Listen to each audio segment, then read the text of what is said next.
Laptopku mati. Ora. Bismillahirrahmanirrahim. Sebelumnya, Assalamualaikum warahmatullahi wabarakatuh.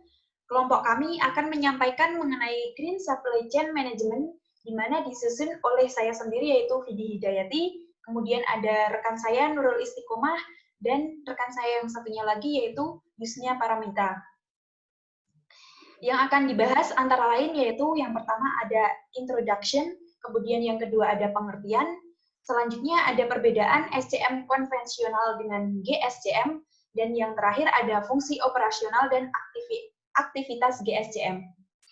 Langsung saja yang pertama yaitu ada introduction, yaitu perkembangan industri dan kepedulian konsumen terhadap lingkungan hidup yang semakin meningkat, serta isu tentang konsep industri yang berwawasan lingkungan telah memaksa industri melakukan penyesuaian dengan konsep green industries dalam setiap proses bisnisnya, yang kemudian berkembang menjadi Green Supply Chain Management atau GSCM. Selanjutnya ada pengertian.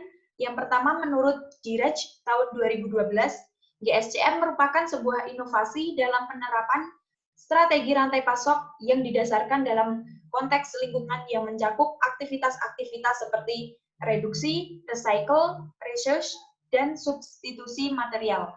Kemudian yang kedua ada pengertian menurut Sri Vastava tahun 2007, di mana GSCM adalah suatu pengintegrasian pemikiran lingkungan ke dalam manajemen rantai pasokan, termasuk desain produk, bahan sumber dan seleksi, proses manufaktur, pengiriman final produk kepada konsumen, serta manajemen end of life produk setelah masa pemanfaatannya. Selanjutnya akan dibahas oleh rekan saya yaitu Mbak Nurul Istiqomah. Monggo.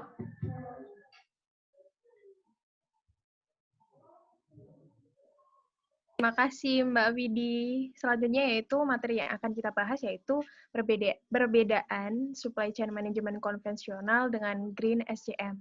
Sebenarnya apa aja sih perbedaan di antara SCM konvensional dengan green SCM? Jadi di sini ada beberapa karakteristik yang menjadi pembeda bahwa SCM konvensional itu berbeda dengan green SCM. Yang pertama, karakteristik pertama yaitu tujuan dan nilai-nilai, di mana SCM konvensional itu tergolong ekonomi, sementara green SCM itu lebih ke ekonomis dan ekologi. Yang karakteristik kedua yaitu optimasi ekologi, di mana SCM konvensional tergolong dampak terhadap ekologi yang tinggi, sementara Green SCM yaitu pendekatan terpadu, dampak terhadap ekologinya itu rendah. Yang kemudian adalah kriteria seleksi pemasok, di mana di SCM konvensional harga hubungannya itu berjangka pendek, sementara Green SCM itu aspek ekologi dan harga hubungan jangkanya panjang. Yang karakteristik selanjutnya itu biaya dan harga jual, di mana SCM konvensional itu biaya produksinya murah, harga jualnya juga murah. Di mana Green SCM itu biaya produksi murah, harga jual kadang-kadang mahal. Di sini ditempatkan perbedaan yang sangat mencolok. Yang kemudian adalah kecepatan dan fleksibilitas, di mana di SCM konvensional itu tergolong tinggi, sementara di Green SCM itu sedang. Kami mendapatkan sumber tersebut dari supplychainindonesia.com, diakses pada 7 Januari 2021. Selanjutnya, Mbak. Nah, materi yang selanjutnya yaitu fungsi operasional dan aktivitas Green SCM. Seperti apa sih sebenarnya gitu?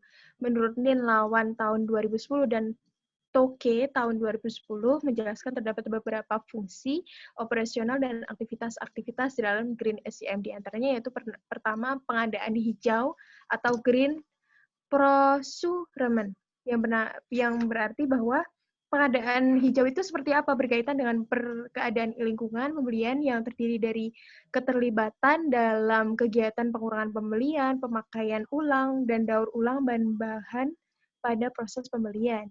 Jadi pengadaan hijau adalah salah satu solusi untuk lingkungan dan ekonomi konservatif bisnis dan konsep memperoleh pilihan produk dan jasa yang meminimalkan dampak lingkungan.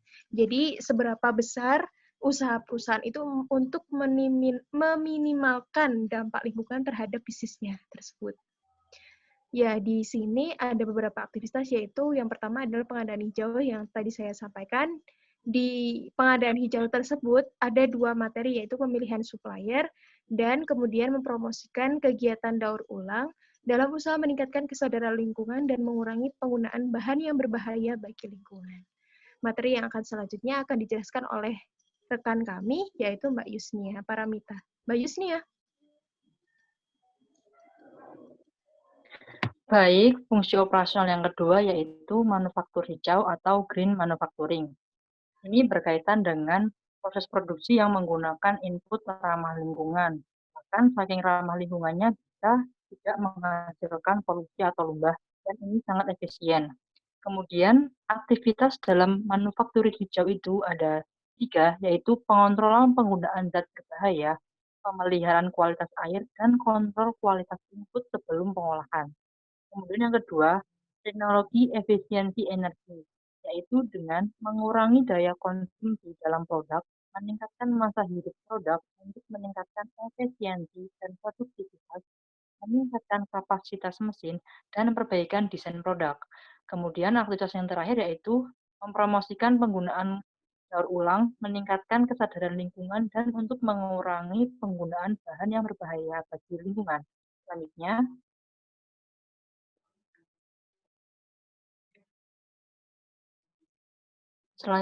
Selanjutnya, fungsi operasional ketiga yaitu distribusi hijau atau green distribution, yang terdiri dari 2 aktivitas. Yang pertama, kemasan hijau. Ini meliputi menggunakan bahan yang hemat dan ramah lingkungan, dengan cara bekerja sama dengan vendor untuk menentukan standarisasi kemasan, meminimalkan penggunaan bahan dan waktu untuk membongkar, dan mempromosikan program daur ulang. Kemudian aktivitas yang kedua yaitu logistik hijau, di mana meliputi pengiriman langsung ke pengguna situs, kemudian menggunakan kendaraan dengan bahan bakar alternatif, dan mendistribusikan produk dalam batch yang besar. Kemudian fungsi operasional yang terakhir adalah logistik balik atau reverse logistik. Ini merupakan proses untuk mengambil produk dari konsumen akhir untuk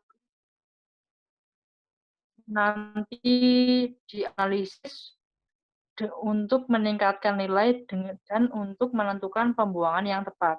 Aktivitas pada logistik balik itu ada 4, yaitu pengumpulan, yang kedua penyortiran, yang ketiga pemulihan, kemudian ada redistribusi, kemudian pembuangan, dan bahkan dari manufaktur pun bisa dimasukkan ke dalam logistik balik tersebut. Selanjutnya,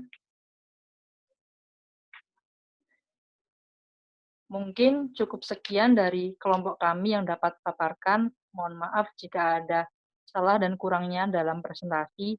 Billahi taufiq wal hidayah. Wassalamualaikum warahmatullahi wabarakatuh.